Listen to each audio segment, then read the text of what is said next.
اعوذ باللہ من الشیطان الرجیم بسم اللہ الرحمن الرحیم۔ ہم نے جو پچھلی آیتوں میں دیکھا اور جو رکوع کا نمبر دلا گیا، ہمیشہ یاد رکھیے گا کہ یہ بھی بالکل مین میڈ ہوتا ہے، کیونکہ دیکھیں دعا شروع ہو رہی تھی 67 سے، 68 میں بھی دعا کنٹینیو ہے اور پوری طرح سے دعا ہو کر اللہ تعالیٰ فرما رہے ہیں کہ دیکھو ان کا جو برا انجام ہوا اس کے لیے تم خبردار رہو اور تم اپنے نبی کو اذیت مت دو۔ ہم نے ایک تو اذیت کو کھولنا ہے کہ ہمارے ذہنوں میں آتا ہے کہ فزیکل اذیت، جبکہ ہم نے دیکھنا ہے کہ ادھر مینٹلی بھی نبی کریم صلی اللہ علیہ وسلم کو جو قرآن سے آ رہا ہے کہ اے نبی آپ مت غم کیجئے، اے نبی کیا آپ اپنے آپ کو ہلاک کر دیں گے، تو اس طرح سے پتہ چلتا ہے کہ مینٹلی بھی بندہ بہت سک ہو جاتا ہے اور بہت اس کو ٹارچر ہوتا ہے، اذیت ہوتی ہے۔ تو یہ ایک نارمل سی چیز ہے کہ ہمیں اپنا کام نہیں چھوڑنا، ہمیں بھی اذیت ہوگی، لوگ کہیں گے نہیں جی خیال ہی نہیں کرو، دل بھی مت جلاؤ، رونا کیوں آ رہا ہے، تم تو اللہ کے لیے کر رہے ہو، تو وہ آ رہا ہوتا ہے جیسے میت پر آ رہا ہوتا ہے، جیسے ایک غم لگتا ہے تو دل تو دکھتا ہے۔ پوائنٹ از دیٹ کہ کام نہیں چھوڑنا ہے، جتنی بھی اذیت آئے، کسی کا دل بہت ہی سخت ہوتا ہے، کسی کا دل بہت ہی نرم ہوتا ہے، لیکن کام نہیں چھوڑنا ہے، دل جلتا ہے کوئی نہ کوئی بات پر کہ کوئی ہمارے لیے غلط بات کرتا اور ہم اپنے آپ کو صحیح سمجھتے ہوں۔ تو اول تو اللہ تعالیٰ مجھ کو اور آپ کو توفیق دے کہ ہم اپنا خود سیلف اسیسمنٹ بہت ضروری ہے کہ ہم اس بات کو سمجھ سکیں کہ ہم جو بول رہے ہیں وہ اللہ کی کتاب سے بول رہے ہوں، جس پر ہماری خاص پوائنٹ تھا کہ اللہ نے تو موسیٰ کو بری کیا، اور اگر آپ ویسے تو بہتر ہے کہ آپ اس کی تفسیریں نہ دیکھیں، سعودی عرب والے قرآن میں بھی اس کی وہ تفسیر آپ پائیں گے کہ آپ اپنے کان پکڑ لیں گے۔ آپ کہیں گے اللہ تعالیٰ مجھے ہر طرح کے جاہلوں سے اپنے شر میں اپنی پناہ میں رکھے، ان کے شر سے اپنی پناہ میں رکھے۔ اتنی عجیب سی اس کی انٹرپریٹنگ ہے جو میں نے کل آپ لوگوں کو نہیں بتایا، میں نے قرآن بالقرآن یہ بتایا کہ اللہ نے تو نبی کو سرخرو کیا، فبرأہ، یعنی یہ جو لفظ ہے نا کہ اے اہل کتاب یا اہل کتاب والی حرکت ہے، اے ایمان والو تو مت کرنا، کہ انہوں نے اپنے نبی کو جو اذیت دی اللہ نے تو اس نبی کو بری کیا۔ موسیٰ علیہ السلام کے بارے میں ایک تو یہ آ رہا ہے کہ ان کو اللہ نے بری کیا، اور سیکنڈ پوائنٹ اللہ نبی کی جو ایک تعریف کر رہے ہیں وَكَانَ عِنْدَ اللَّهِ وَجِيهًا، کہ وہ نبی اللہ کے نزدیک بڑے با آبرو اور بہت ہی معتبر اور بہت ہی ڈیسنٹ شخصیت تھے۔ تو اس سے جو میں نے 2 پوائنٹ نکالے، وہ ایک تو یہ کہ اللہ ان کی تفسیروں سے ہم کو بچا لے۔ اگر جو لوگ اس بات پر بزے دیں کہ جی علماؤں کی تفسیر کے تحت ہی ہم آیت کو سمجھ سکیں گے، اور شان نزول کہ اتنی گندی باتیں موسیٰ علیہ السلام پر اس آیت کی روح سے، مطلب بڑے بڑے اسکالرز نے کیا ہے اتنی فضول باتیں اس آیت پر کہ انہوں نے موسیٰ کو اذیت دی اور اللہ نے موسیٰ کو بری الذمہ کیا اور موسیٰ کو اللہ تعالیٰ نے سرخرو رکھا۔ یعنی اتنی عام سی بات ہے کہ اللہ نے ان کے مشن کو کامیاب کیا، اللہ نے لوگوں کے دلوں میں ان کی محبت ڈالی، وہ ایک قوم بنے، اللہ نے ان کو فرعون سے رہائی دلائی، سامنے پروردگار نے موسیٰ علیہ السلام کو بری الذمہ کیا، سرخرو کیا، دیٹس اٹ۔ کوئی فضول بات لانے کی کوئی ضرورت تو باقی تھی ہی نہیں۔ اور اس پر جو میں نے کہا کہ سیکنڈ پوائنٹ تھا کہ اللہ نے موسیٰ علیہ السلام کی جو تعریفی کلمات کہے کہ وَكَانَ عِنْدَ اللَّهِ وَجِيهًا، یہ بہت بڑی سمجھنے والی چیز تھی کہ اہل کتاب یہ کبھی نہ سمجھیں کہ صرف ہم محمد صلی اللہ علیہ وسلم کو آگے بڑھا رہے ہیں، وہ یہ دیکھ لیں کہ اس کلام میں موسیٰ علیہ السلام کی بھی کتنی خوبصورت تعریف ہے، جس سے ان کو یہ بات پتہ چل جائے کہ ہم کسی بھی نبی کو گرانا نہیں چاہتے ہیں۔ جبکہ آج کا ہمارا مسلمان ایک ایگو پرابلم لے کر بیٹھ جاتا ہے اور کہتا ہے غیر مسلموں کو یا اہل کتاب جو کہ اپنی کتاب کو چھوڑ چکے ہیں ان کو کہتا ہے آپ کو ہمارے نبی محمد صلی اللہ علیہ وسلم کو ہیڈ ماننا پڑے گا۔ صرف بول دو کہ آپ کو نبی ماننا پڑے گا کیونکہ وہ پچھلی کتاب لائے، جو موسیٰ علیہ السلام جو کتاب لائے اسی کی تائید محمد صلی اللہ علیہ وسلم نے کی۔ تو ہم ایگو پرابلم کیوں دلا دیتے ہیں کہ نہیں جی ہمارے نبی جو ہیں وہ سب کے ہیڈ ہیں، ہمارے نبی کے تو جی تمہارے نبی سوالی تھے، فقیر تھے. تو یہ ہم جو حرکتیں کرتے ہیں نا کہ ہمارے نبی تمہارے نبیوں پر سردار تھے، تو یہ آپ چاہتے نہیں ہیں اس کا مطلب کہ دنیا مسلمان ہو، آپ چاہتے نہیں ہو کہ کسی اور کے دلوں میں بھی اللہ کے رسول کی محبت آئے، بلکہ وہ اور ضد پر آ جائے گا کہ جی یہ تو کہہ رہے ہیں کہ ہمارے نبی ہیڈ ہیں. تو دیکھیں ہر ایک کو اپنے نبی سے ایک بہت انسپریشن ہوتی ہے، اسپرچولی ایک محبت ہوتی ہے ہر شخص کو، جیسے آپ کو آپ کے ملک سے ہے، آپ کو آپ کے نام سے ہے، آپ کو آپ کی ذات سے ہے. تو ایسے ہی آپ کسی پر جب اس طرح کی حجت پوری کریں گے کہ نہیں جی ہمارے نبی ہیڈ ہیں اور اللہ کی کتاب کے مطابق ہمیں اللہ نے حکم دیا کہ تم نے ایسی حرکتیں نہیں کرنی ہیں، بلکہ محمد صلی اللہ علیہ وسلم کی تعلیمات یہ ہیں کہ انہوں نے کہا فرق مت کرنا درمیان کسی ایک رسول میں سے بھی. تو یہ بھی بڑا امپورٹنٹ پوائنٹ تھا تبلیغ کا کہ جب بھی آپ تبلیغ کریں تو سب کو سانجھا رکھیں، جب بھی آپ تبلیغ کریں تو سب کو عزت دیں، سارے پچھلے نبیوں کو عزت دیں. ساری پچھلی کتاب کو جب اللہ نے امام کہا، نور کہا، مبین کہا، جب اللہ نے پرانی کتابوں کو اتنی عزت دی تو آپ کو بھی ان کتابوں کو عزت دینا بہت ضروری ہے. اور آپ کو یہی بتانا ہے کہ ہم جب قرآن پڑھتے ہیں تو گویا ہم انجیل پڑھتے ہیں، گویا ہم زبور پڑھتے ہیں، گویا ہم توریت پڑھتے ہیں. کیوں جھجکتی آپ کی زبان، لڑکھڑاتی ہے آپ کی زبان؟ کھل کر بولو، کھل کر وہ بولے گا جس کا کانسیپٹ کلیئر ہوگا کہ ہاں جب میں قرآن پڑھتا ہوں تو گویا میں پچھلی کتاب پڑھتا ہوں اور گویا میں اس لاسٹ ورژن کو پڑھتا ہوں جو محمد صلی اللہ علیہ وسلم آخری رسول آخری نبی پر نازل ہوا. تو اب جناب ہم جو آج اس آیت کو دیکھ رہے ہیں، اس سے جو پہلے والی آیت تھی کہ سیدھی بات کرو، سیدھی بات کرو، یصلح لکم اعمالکم، اس کی وجہ سے جیسے میرا ایمان ہے کہ اگر آپ اور میں شرک نہیں کرتے ہیں تو ہمیں کچھ ایکسٹرا گریس مارکس ملتے ہیں. یہ میرا ایمان ہے قرآن کی روح سے کہ جب میں اور آپ شرک نہیں کریں گے تو ہمیں کچھ ایکسٹرا گریس مارکس ملتے ہیں جو ہمارے لیے بہت ہی آؤٹ آف دا وے جا کر ہمارے لیے مددگار ثابت ہوتے ہیں. تو بالکل جو لوگ اللہ کی کتاب کے مطابق خیانت نہیں کرتے ہیں، سیدھی بات نہیں کرتے ہیں، دونوں ہاتھ میں لڈو نہیں رکھتے ہیں کہ جی ان کو بھی کہیں آپ بھی صحیح ہو، ان کو کہیں آپ بھی صحیح ہو، تو اللہ فرماتے ہیں سیدھی بات کرنے والے کی اللہ تعالیٰ کیسی مدد کریں گے کہ یصلح لکم اعمالکم، اصلاح فرما دیں گے. یعنی انسان رانگ ہوتا ہے نا، کئی جگہ وہ انسان ہے، لیکن اس کے سیدھی بات کرنے کی وجہ سے، اس کی گواہی اللہ کے لیے دینے کی وجہ سے کہ وہ کسی غیر اللہ سے نہیں ڈرتا، اپنے وقت کے علماء، اپنے وقت کے بڑوں سے وہ ڈرتا نہیں ہے. جو پچھلا بھی آپ نے پڑھا نا کہ ہم نے اطاعت کی ہمارے بڑوں کی، تو ہمارے بڑوں میں اسپیشلی اگر آپ برا نہ لگائیں تو دین کے بڑے ہی جائیں گے.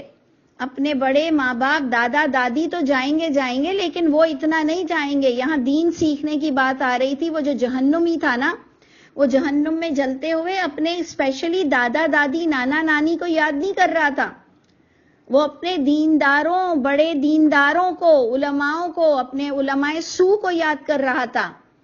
اگر آپ برا نہ لگائیں تو، اگر آپ بھی ایمانداری سے دیکھیں تو اس نے کہا ہم کو جو ورگلایا ہمارا سادتنا و کبرانا، اپنے تایا اور چچا کو گالیاں اتنی نہیں بک رہا ہے، وہ اپنے دین کے جو بڑوں نے اس کو غلط دین بتایا، اس کو غلط گائیڈ کیا، لیکن وہ بھی جہنم میں بیٹھا ہوا تھا کیونکہ اس نے اپنی استطاعت سے خود الہامی کتاب کو کیوں نہیں پڑھا. تو ایک تو وہ پوائنٹ تھا ہمارا. ایک یہ پوائنٹ ہے کہ جب دین ہی کی بات ہو رہی ہے تو اے لوگوں، دین میں جب رکاوٹیں بندہ کرتا ہے نا تو وہ بڑوں کے ہاتھوں میں بڑی باتیں چلی جاتی ہیں، جس پر ایک عام انسان بولتے ہوئے ڈرتا ہے کہ یہ مجھ سے ناراض ہو جائے گا پورا جتھا، پوری اجماع تواتر کو جب میں سٹروک ماروں گا تو یہ سب بڑے بڑے برا لگ جائیں گے ان کو. اللہ نے ہمیں چیلنج کر دیا، اللہ نے ہمیں چیلنج دے دیا. اللہ نے کہا سیدھی بات کر سکتی ہو یا نہیں، میرا دیا ہوا کھاتی ہو کہ نہیں، حرام کھاتی ہو حلال کھاتی ہو، یہ اللہ ہم کو پوچھتے ہیں کہ کیا میرے لیے بات کر سکتے ہو. تو جناب بالکل انشاءاللہ کر سکتے ہیں. جب والدین کے لیے ہم کسی کی نہیں سن سکتے ہیں تو اللہ تو ہمارے والدین سے بھی عظیم ہے. تو اللہ نے فرمایا سیدھی بات کر کے دکھا دو، میں تمہاری برائیوں کو تم سے دور کر دوں گا. اور یہی وعدہ اللہ نے آپ سے جگہ جگہ ڈیفرنٹ انداز میں لیا ہے کہ ان الذین آمنوا وعملوا الصالحات لنکفرن عنہم سیئاتہم. کیا ہے وہ آیت؟ ان الذین آمنوا وعملوا الصالحات، جس کا ایمان پرفیکٹ ہے، جو ایمان کے مطابق عمل بھی کر کے دکھاتا ہے، صرف باتیں نہیں کرتا. یکفر عنا، کفرنا، یعنی ان الذین آمنوا وعملوا الصالحات لیکفرن عنہم سیئاتہم.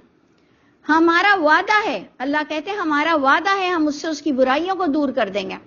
اس کو یہ جو مکافات عمل کی اس پر وبال پڑنے والا ہے، جو اس نے غلط کیا اور اب غلط بھگتے گا، وہ بھی ہم معاف کر دیں گے. اس کی جو غلط عادتیں ہیں وہ بھی ہم معاف کر دیں گے. یعنی بہت سے وعدے ہیں اصلاح کرنے والے، سیدھی بات کرنے والے اور پرفیکٹ ایمان رکھنے والوں کے لیے.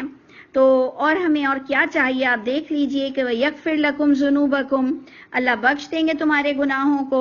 وَمَن يُطِعِ اللَّهَ وَرَسُولَهُ، اور جو بھی انزل اللہ پر ایمان رکھے گا، کیونکہ جو ہمارا ایمان ہے کہ اطاعت اللہ اور اطاعت رسول، جو بھی وحی کے مطابق عمل کرے گا فقط فاز فوزا عظیما، یہ اللہ نے باقاعدہ سرٹیفائڈ کر دیا. اللہ کا وعدہ، اللہ کا فتویٰ جو آپ بول لیں کہ فقط فازا فوزن عظیما، پس یقیناً وہ کامیابی پا گیا، کامیابی بہت بڑی شاندار. اللہ میرے اور آپ کے نصیبوں میں کرے اور اللہ تعالی ہمیں کوالیفائی کر دے اور اللہ ہم سے ہماری برائیوں کو دور کر دے. اب جناب جو آیت نمبر 72 ہے، یہ کبھی کبھار لوگوں کو سمجھانے میں کمپلیکس کا وہ شکار ہوتے ہیں، وہ بڑے کمپلیکس کا شکار ہوتے ہیں کہ یار یہ آیت آ گئی ہے. کیونکہ ہماری کچھ فرینڈز ہوتی ہیں، آیت نمبر 72 سورہ احزاب، وہ ہمیں کہتی ہیں کہ یہ اب 72 آ گئی ہے، میری تو شامت آ رہی ہے، میری تو ٹیسٹ ہو گیا ہے، میں کیسے لوگوں کو سمجھاؤں گی کہ اللہ نے ہم پر ایک امانت کا بوجھ نازل کیا تھا. انا عرضنا الامانہ، یہ بے شک ہم، اللہ فرما رہے ہیں ہم، بے شک ہم نے، اللہ نے، عرضنا پیش کیا ہم نے، الامانہ ایک امانت کو، علی السماوات والارض والجبال، آسمان پر بھی اللہ نے اس کو پیش کیا، زمین پر بھی اس کو پیش کیا، پہاڑوں پر بھی پیش کیا. فابینا، وہ تمام لوگوں نے اس امانت کا بوجھ اٹھانے سے انکار کر دیا.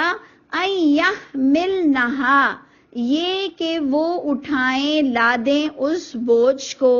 واشفقنا، اور ڈر گئے، اشفقنا وہ ڈر گئے، منہا اس امانت کے بوجھ کو اٹھانے سے. وحملہ الانسان، لیکن اس امانت کے بوجھ کو اٹھا لیا، لاد لیا انسان نے. اس پر آ کر کئی لوگ بڑے کمپلیکس کا شکار ہیں کہ یہ اللہ نے کیسے بات کی کہ جب آسمان نے نہیں اٹھایا، زمین نے نہیں اٹھایا، پہاڑوں نے نہیں اٹھایا، میں نے کیوں اٹھایا؟ میں پاگل ہوں؟ میں نے کیوں اٹھایا؟ اور پھر اسی کے ہی ساتھ اللہ فرما رہے ہیں انسان نے جب اٹھایا تو انہو کان ظلوما جہولا، بے شک وہ انسان ہے بڑا ظالم طبیعت، بڑا جاہل انسان. اب کچھ لوگ کہتے ہیں کہ ایک تو اللہ نے خود پیش کیا امانت، اب جب کسی نے نہیں اٹھایا، انسان نے اٹھایا، تو اللہ کہہ رہے ہیں کہ تو بڑا ظالم اور جاہل ہے.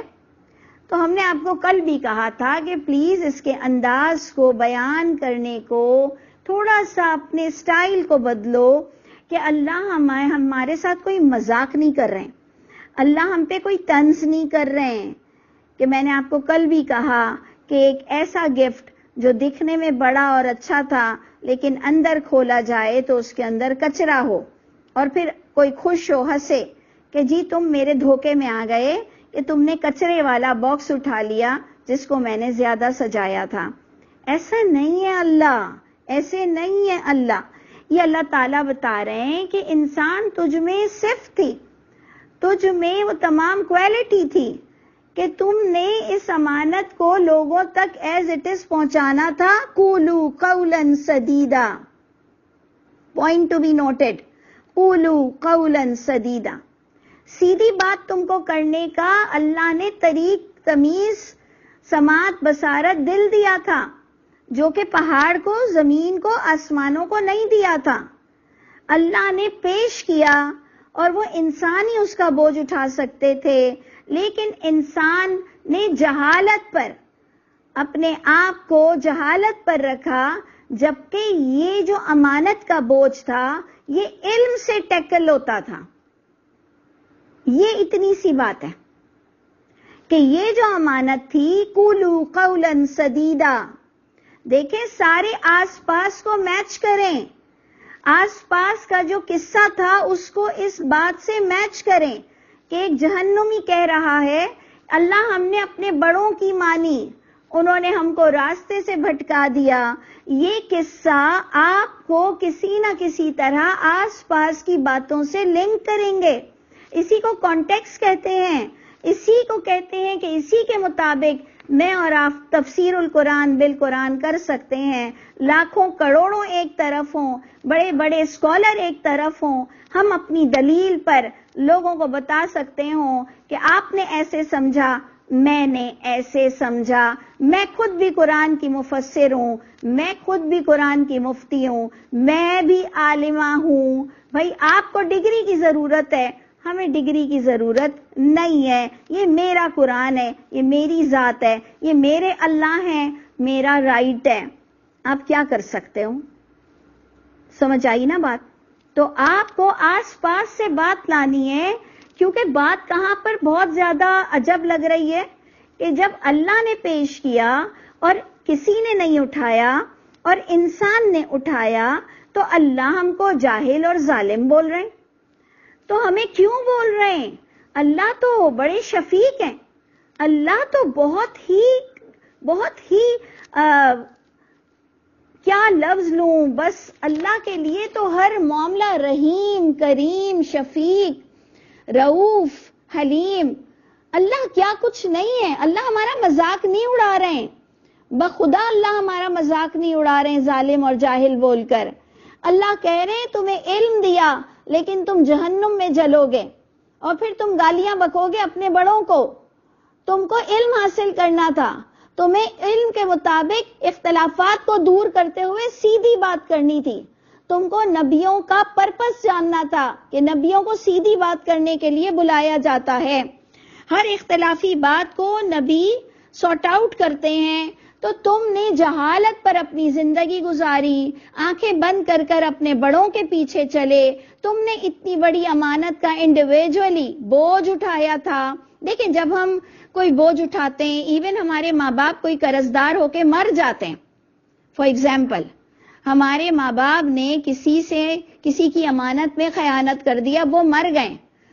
7, 8, 10 بچے ہیں اس ماں باپ کے, 4 بچے ہیں, 3 بچے ہیں, جو آپ لے لیں.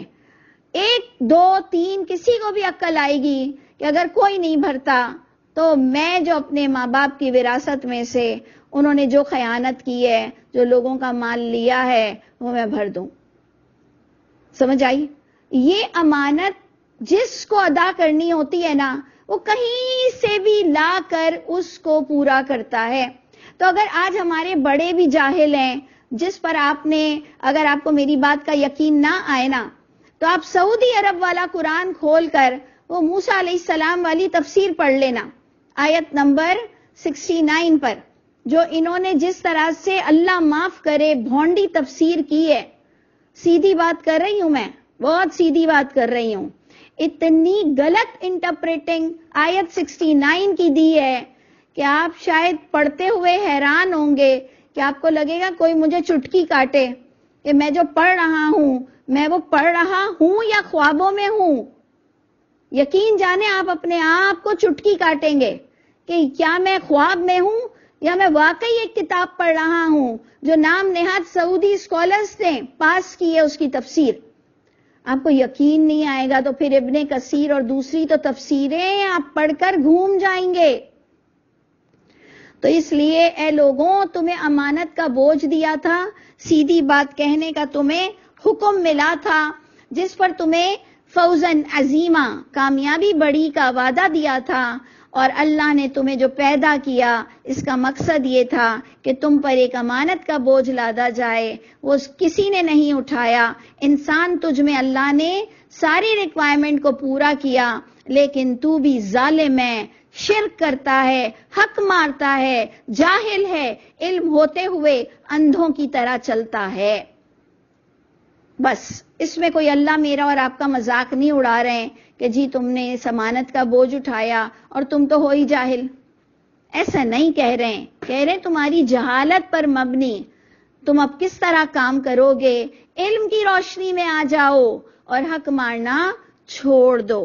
اور پھر آگے اللہ تعالیٰ اس کو کنٹینیو کرتے ہوئے کہتے ہیں لیعذب اللہ، یہ سارا کھیل، یہ سارا معاملہ، یہ سارا پلاننگ اور پروگرامنگ، یہ جو اللہ نے پوری پروگرامنگ کی، یہ سب اس لیے تھا لیعذب اللہ، اللہ نے پھر عذاب دینا ہے منافقوں کو۔ پوائنٹ ٹو بی نوٹڈ، کلمہ گو ان کو اللہ عذاب دیں گے۔ اور ہم اس میں اپنی شکل دیکھتے ہیں کہ اللہ تعالیٰ ان لوگوں کو دیکھیں گے جو ابھی رمضان میں آپ کو پورا نظر آ جائے گا کہ ہم سب نے اس امانت کا بوجھ اٹھایا ہوا ہے، سب ختم القرآن پہ ختم القرآن کرنے بھاگیں گے، کیونکہ یہ قرآن کو ترجمے سے تو پڑھتے ہیں نہیں، ان کو وہ حدیث پتا ہے کہ رسول اللہ صلی اللہ علیہ وسلم نے 2 بار اس کا دہرایا اس کو، تو یہ مارے پیٹے نا 2 قرآن ختم کریں گے، یہ بغیر سمجھے بھی 2 قرآن ختم کریں گے، یہ نماز میں بھی 1 قرآن ختم کریں گے، لیکن جہاں ترجمے کی بات آتی ہے تو انسان نے بہت ہی کوتاہی کی ہے، بہت حق مارا ہے، اور وہ ریڈ ہینڈڈ بھی تو پکڑا جائے گا نا، ریڈ ہینڈڈ پکڑا جائے گا کہ تم تو قرآن مانتے تھے، تم تو قرآن کی عزت بھی بہت کرتے تھے، تم تو قرآن کے لیے جان نثار کرنے پر تیار تھے، تو ایسی کیسی محبت تھی کہ اللہ کے رسول کے پیغام کو کبھی سمجھ کر پڑھا ہی نہیں۔ تو اس لیے یہ امانت میں جس نے خیانت کی اس کو اللہ عذاب دیں گے، منافقوں کو، جو مرد بھی ہوں گے ان کو بھی عذاب ملے گا، والمنافقات، عورتیں بھی بچیں گی نہیں، عورتیں بھی بچیں گی نہیں، ساتھ ساتھ مردوں کے وہ بھی فنا ہوں گی کہ تم نے کیوں نہیں پڑھا تھا۔ اس لیے عورتیں جو بہت زیادہ اپنے آپ کو مظلوم سمجھتی ہیں اور بہت کمزور سمجھتی ہیں اپنے آپ کو، اور اپنے آپ کو بس سمجھتی ہیں کہ مجھے کبھی موقع نہیں ملا، گھر والوں نے جانے نہیں دیا، گھر والوں نے پڑھنے نہیں دیا، تو یہ کچھ بھی کام نہیں آئیں گے ایکسکیوزز۔ اللہ عذاب دیں گے مردوں کو بھی، عورتوں کو بھی، اور مشرک مردوں کو بھی، مشرک عورتوں کو بھی، وَيَتُوبَ اللَّهُ، اور اللہ تعالیٰ متوجہ ہوں گے۔ توبہ کا معنی کیا ہے؟ اللہ تعالیٰ رجوع کریں گے، اللہ تعالیٰ متوجہ ہوں گے، اللہ تعالیٰ توبہ قبول کریں گے، یعنی ابھی بھی چانس ہے، ابھی بھی چانس ہے۔ وہ جو منافق کیٹیگری ہم جیسے لوگ جو بغیر ترجمے کے سارا دن پھرتے تھے اور ختم شریف بھی پڑھتے تھے، میلادوں میں بھی جاتے تھے، لیکن قرآن ترجمے سے پڑھتے ہوئے ہمیں ڈر لگتا تھا کہ ہمارے پورے کانسیپٹ ختم ہو جائیں گے، پردہ کرنا پڑ جائے گا، تو اللہ فرماتے ہیں کہ بہت چانسز ہیں اللہ تم پر رجوع کرے، بہت چانسز ہیں کہ اللہ تمہاری توبہ قبول کرے، مومن مردوں پر بھی، مومن عورتوں پر بھی۔ وَكَانَ اللَّهُ غَفُورًا رَحِيمًا، ایکچول میں تو اللہ ہیں تو غفور الرحیم، لیکن اللہ نے اپنے قانون کو بار بار آپ تک پہنچایا کہ اسے فور گرانٹیڈ مت لینا، اسے فور گرانٹیڈ نہیں لینا کہ جی اللہ نے چاہا تو ٹائم پہ میں بخش جاؤں گا، یا میں دوسروں کے ساتھ میں بھی جنت میں چلا جاؤں گا۔ دیکھیں چاہت تو میری بھی یہی ہے، کیونکہ ہم سب گناہگار ہیں، کہ اللہ تعالیٰ کسی بھی طرح آپ ہم سب کو جنتی کر دیجئے، لیکن ڈرنا تو چاہیے نا، جیسے دنیا کے معاملات میں ہم ڈرتے ہیں اس سے کئی زیادہ ہم کو آخرت کے معاملات پر ڈرنا ہے۔ اللہ تعالیٰ مجھ پر اور آپ پر رحم فرمائے، اور اللہ تعالیٰ ہمیں نیک بندوں میں شامل کرے، سرخرو رکھے۔ اور دیکھیں رمضان آنے والی ہے، آپ لوگوں کو پتا ہوگا کہ رمضان کی جو آیتیں ہیں، رمضان کی آیتوں میں جو ایک لعلکم تتقون ہے، وہ جو ہم پڑھتے ہیں کہ کتب علیکم الصیام کما کتب علی الذین من قبلکم لعلکم تتقون. اس پر میں بار بار جو آمد رمضان پر ہم تھوڑا سا ایک ایکسٹرا اگر بات کرنا چاہیں، اور اتفاق سے آج ہماری سورہ احزاب بھی اینڈ ہو گئی، تو میں یہ کہوں گی کہ اپنی ذرا سی ریسرچ کو تھوڑی سی اور بڑھاؤ. قرآن سے تتقون کا ترجمہ نکالو تو آپ کو قرآن سے تتقون کے ترجمے میں پرہیزگاری بھی ملے گی، ڈرنا بھی ملے گا، بچنا بھی ملے گا. تو اگر آپ سارے ورڈز کو اس روزے کی آیت پہ رکھیں تو اگر کوئی اس دل کی گہرائی سے روزہ رکھتا ہے کہ وہ واقعی بھوک پیاس میں ایک احساس جاننا چاہتا ہے کہ غربت میں یا تکلیف میں کیسا گزرتا ہوگا لوگوں پر معاملہ، تو ہو سکتا ہے وہ پرہیزگار بن جائے. نہیں تو روزہ رکھ کر بندہ ایسے ہی بغیر فیلنگ کے کوئی پرہیزگار نہیں بن رہا. فیلنگ آئے گی تو بندے کے اندر کچھ ایک اللہ کی محبت بھی آئے گی اور شکر ادا کرے گا کہ اللہ شکر ہے کہ آپ نے ہمیں پورا سال کھلایا پلایا، اور واقعی غریبوں پہ کیا بیتتی ہوگی. لیکن ایک سیکنڈ پوائنٹ میں جو اپنی ریسرچ ہے میری، اس کا جو پورا میرے نوٹس وہ اس طرح سے ہیں کہ ایک تو ہم نے یہ احساس کرنا ہے، احساس سب سے بڑی چیز. نمبر 2 میں کہتی ہوں کہ اللہ ہمیں بھوکا دیکھنا چاہتے ہیں کہ کون یہ قربانی دے سکتا ہے. یہ میری آبزرویشن ہے. جیسے اللہ ہمیں 5 وقت کی فرض نماز کے علاوہ تہجد میں اٹھا ہوا دیکھنا چاہتے ہیں، اور اللہ فرماتے ہیں سورہ مزمل میں کہ یہ نفس کو کچلنے کے لیے بہت بہترین ایکسرسائز ہے، بہت بہترین پریکٹس ہے کہ اگر تم یہ جانتے ہوئے کہ یہ فرض نہیں ہے، تہجد نفل ہے، اور اس کے باوجود تم نیند کا قربانی دے دو، یعنی نیند کی قربانی دینا آپ کی اتنی بیسٹ ایکسرسائز ہے کہ آپ پردہ بھی کر سکو گے، آپ ولگیرٹی بھی چھوڑ دو گے، آپ گالیاں بکنا بھی چھوڑ دو گے، آپ شاید حرام کھانا بھی چھوڑ دو گے. آپ کی پریکٹس میں آ جائے گا نفس کو قابو پانا. تہجد گزار کے لیے میرا یہ ایمان ہے کہ انشاءاللہ اگر وہ بھی اللہ اس کو قبول کرتے ہوں تو انشاءاللہ وہ دوسری نفسانی خواہشات پر بھی کنٹرول رکھ لے گا. بالکل یہی ریسرچ میری ہے کہ جو لوگ روزے میں اللہ کے لیے بھوک پیاس سہ سکتے ہیں وہ انشاءاللہ دوسری قربانی بھی دے سکتے ہیں. پھر میرا ایک چوتھا پوائنٹ ہے کہ ہمیں روزے میں اللہ 99.9% یاد رہتے ہیں. مطلب ہمیں اتنا یاد ہوتے ہیں، اللہ اتنے یاد ہوتے ہیں کہ کھانا نہیں ہے اس لیے یاد ہوتے ہیں. اور دوسرے معاملوں میں تو ہمیں روزے میں نہیں یاد ہوتے ہیں. اللہ گالی بھی بک رہا ہے، بدتمیزی بھی کر رہا ہے، نوکروں کے بھی ساتھ بڑا ظلم کر رہا ہے، پریگننٹ عورتوں کے ساتھ بھی گھر والے بڑا ظلم کرتے ہیں، گھر والے بھی ایک دوسرے کو ذلیل کرنے پر تلے ہوئے ہیں. عورتوں کا تو لگتا ہے روزہ ہی نہیں ہے، مردوں کو بس کھانا کھانا کھانا کھانا چاہیے، اور وہ بھی بالکل ٹائم پر گرم چاہیے، جو کہ بالکل تھکن کا وقت اور بالکل ہمت ختم ہونے کا وقت، اس میں انہیں اتنی چیزیں چاہیے. تو یہ ساری چیزوں کو ہم مد نظر رکھیں گے. اپنے کرنٹ ایشوز کو ہم نے ڈسکس کرنا ہے کہ اللہ کا واسطہ پرہیزگاری اس کو بھی بولتے ہیں کہ کسی پہ ترس کھاؤ، کسی پہ رحم کھاؤ کہ صرف تم نے روزہ نہیں رکھا، پورے گھر نے روزہ رکھا ہوا ہے. اچھا، پھر ہماری جو سب سے موسٹ امپورٹنٹ پوائنٹ ہے، جو ہماری ریسرچ کا سب سے بڑا پوائنٹ میں نے یہ دیکھا کہ روزہ آپ کو عذاب سے بچائے گا. وہ کس طرح؟ میں نے اس کو 100% پر بات لے گئی. ایک تو میں نے آپ سے یہ بات ادھوری چھوڑ دی کہ ہمیں روزے میں اللہ یوں یاد رہتے ہیں کہ میں روزہ رکھی ہوئی ہوں، کچھ کھانا نہیں ہے. تو اللہ ہمیں اور دوسری باتوں میں کیوں نہیں یاد رہتے ہیں؟ اللہ جب ہمیں روزے میں کھانا نہیں ہے، پینا نہیں ہے، یہ 99.9% یاد رہتا ہے. بہت ریئر کوئی اپنا قصہ بتاتا ہے کہ ایک دن میں نے روزے میں یوں کھا لیا تھا، ایک دن روزے میں میں نے فلاں کھا لیا تھا. سب نہیں بولتے ہیں، کوئی لوگ بولتے ہیں اور لوگ بڑی حیرت سے اور ہنس کر اس کی باتیں سنتے ہیں. یعنی بہت ریئر ہوتا ہے.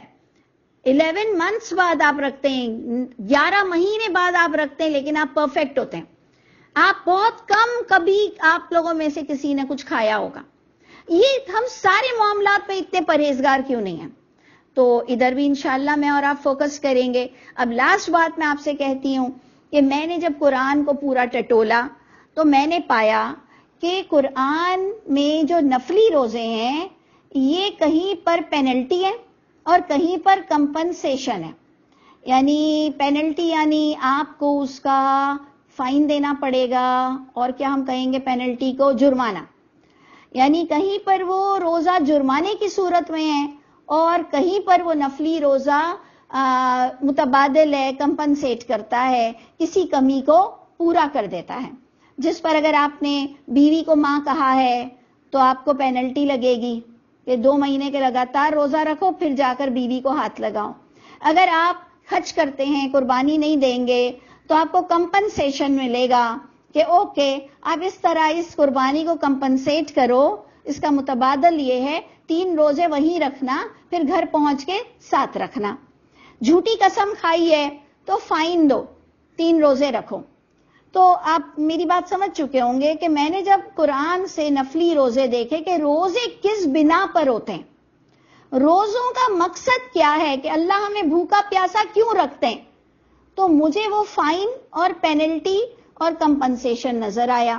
جس پر یہ میری اپنی سمجھ ہے، آپ بے شک مجھ سے اگری نہیں ہوں یا واقعی آپ میری اصلاح بھی کر دیں. مجھے یہ نظر آیا کہ جو ان مینشنڈ گناہ ہیں، کیونکہ چند گناہ تو مینشن کر دیے نا، اللہ نے بتا دیا نا کہ جی جھوٹی قسم پر یہ ہے، قربانی نہیں دینے پر یہ ہے، بیوی کو ماں بولنے پر یہ ہے، اور کیا ہے، قتل خطا میں ہے، تو احرام کی پابندیوں کو توڑنے پر ہے. تو ایسی بہت ساری چیزیں جو آپ کو قرآن سے ملیں گی. تو اگر میں یہ کہوں کہ کچھ مینشنڈ ہو گئے، کچھ آپ کو بتا دیے گئے، جو نہیں بتائے گئے ہیں کہ جیسے ہم پردے کے معاملات میں گڑبڑ کرتے ہیں، حرام حلال میں، کھانے پینے میں، گالیاں بکنے میں، ماں باپ کو دکھانے میں، کسی کا حق مارنے میں، پھر ہم معافی بھی مانگتے ہیں، پھر ہم نیک بھی بن جائیں. لیکن جب ہم یہ روزے رکھتے ہیں تو میرا ایمان یہ بنتا ہے اللہ ہمیں پورا معاف کر دیتا ہے. میرا یہ ایمان بنتا ہے کہ جو بتائے نہیں گئے نا گناہ، جو کہ آپ کو ظاہر بھی نہیں ہو رہے آپ پر زیادتی، اور جیسے جھوٹ بولنے پر کوئی پینلٹی ایسے نہیں دکھ رہی ہے، تو وہ جو میں نے اور آپ نے سال بھر میں جو کوتاہیاں کی ہیں، اللہ تعالیٰ انشاءاللہ ہمارے اس رمضان کے روزے پر سب معاف کر دیں گے.